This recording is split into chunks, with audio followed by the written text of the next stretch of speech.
Salut, c'est Annie et vous êtes sur Chocolatine. Surtout pas pain au chocolat, Chocolatine.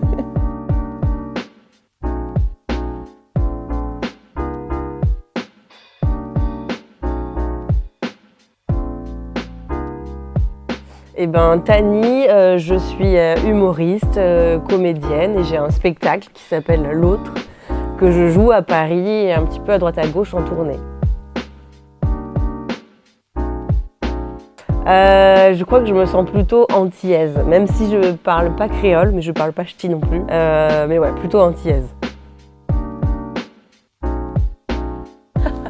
Toujours plus antillaise, je pense.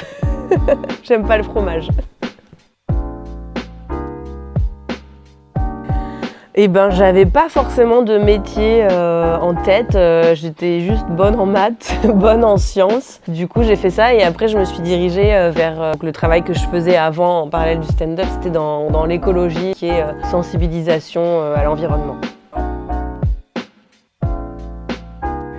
Eh ben, ouais, c'est difficile au début. Il y a eu un peu, pas un effet de mode, mais je pense qu'il y a de plus en plus de jeunes qui ont envie de se lancer dans le stand-up, dans l'humour, donc on est de plus en plus nombreux. Mais en même temps, il y a de plus en plus de théâtre, de lieux pour jouer. Donc c'est possible d'en vivre, mais c'est difficile, c'est beaucoup de travail. Il suffit pas juste d'avoir de la répartie, d'être drôle devant les copains ou machin.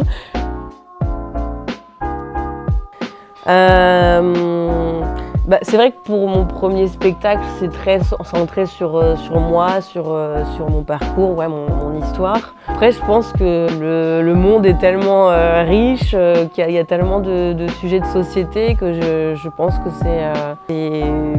enfin, il y aura toujours des choses à dire et des regards à porter sur des sujets de société avec des angles différents. Donc, ouais, je crois qu'on trouve toujours de quoi faire. Ouais, c'est marrant. J'ai l'impression qu'en tout cas, je suis pas engagée. Enfin, je me suis pas dit oui, je vais faire un spectacle engagé. C'est juste que ce dont je parle dans mon spectacle, c'est de féminisme. Enfin, de ce que je vis en fait, donc de ma découverte du féminisme. Voilà, des choses racistes que j'ai pu vivre, etc. Et donc, du coup, de fait de porter cette parole sur scène, ça devient engagé. Mais en fait, je raconte mon histoire comme d'autres humoristes le font. Donc, voilà, c'est engagé dans le contexte peut-être actuel.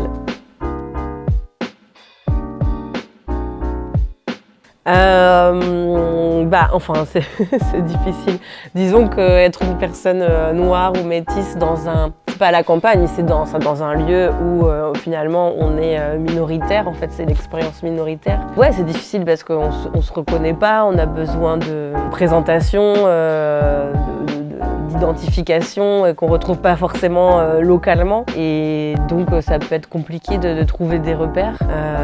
Et puis on se confronte parfois à d'autres personnes qui n'ont pas l'habitude de voir des gens différents et qui ont peur d'un premier abord. Je ne choisis pas cette tension-là, donc ouais, ça peut être compliqué.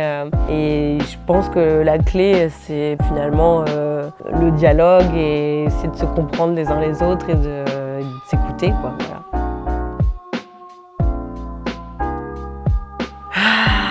C'est compliqué, j'ai pas trop l'impression.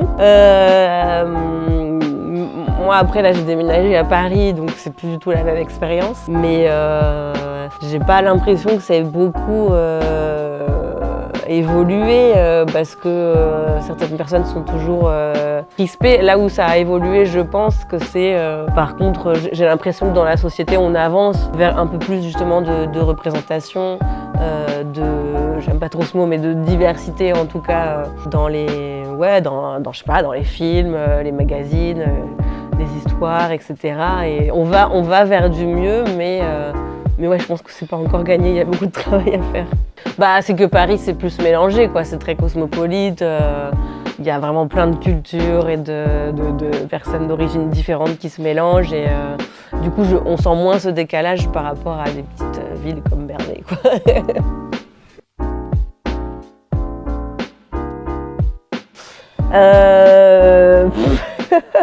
Bah non, mais c'est que enfin, c'était pas forcément. Je pense que j'aurais jamais fini de douter. Après là, en ce moment, c'est se permettre de vivre l'amour avec une femme, donc se permettre de dire lesbienne. Et du coup, bah là, je suis avec ma copine, je suis très amoureuse, et donc c'est là où je sais que c'est possible, que en ce moment, je suis plutôt attirée par les femmes. Mais en tout cas, je me dis pas, là, c'est exagéré dans le spectacle parce qu'il y a un aspect comique, mais ça se trouve, dans 20 ans, je serai avec un homme, enfin, ça rien. Mais je veux dire, c'est surtout se permettre de dire, bah ouais, en fait, je suis lesbienne, j'ai le droit de l'être, j'ai le droit de le dire, de le vivre. C'est pas un truc genre, ça y est, c'est acté, voilà. Je sais pas si j'ai répondu à la question. C'est cool.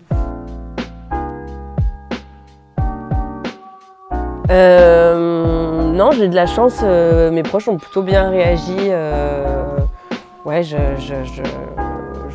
enfin, normalement ça devrait être normal, mais je sais que ça se passe pas partout de cette façon. Et c'est plus, je dirais, bah, comme j'en parle dans le spectacle, au travail ou dans des lieux où on va dire c'est un peu plus tabou, et que du coup il y a cette tension et ouais, ce sentiment peut-être d'un peu d'insécurité parfois. Mais oui, dans mon entourage proche, en tout cas, ça s'est bien passé. Waouh! Pour moi, être féministe, c'est... j'ai touché le micro, je crois. C'est vraiment atteindre l'égalité, en fait. L'égalité entre les êtres humains, hommes, femmes, autres. Enfin, voilà, que personne puisse vivre librement et avoir les mêmes droits. Et voilà, c'est aussi simple que ça.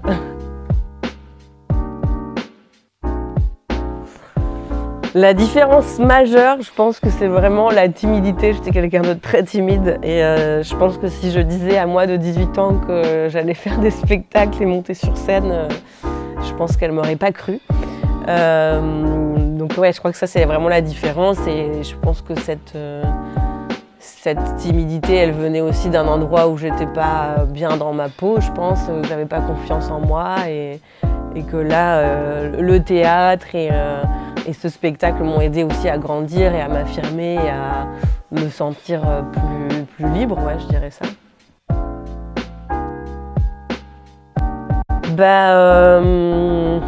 C'est compliqué après l'adolescence.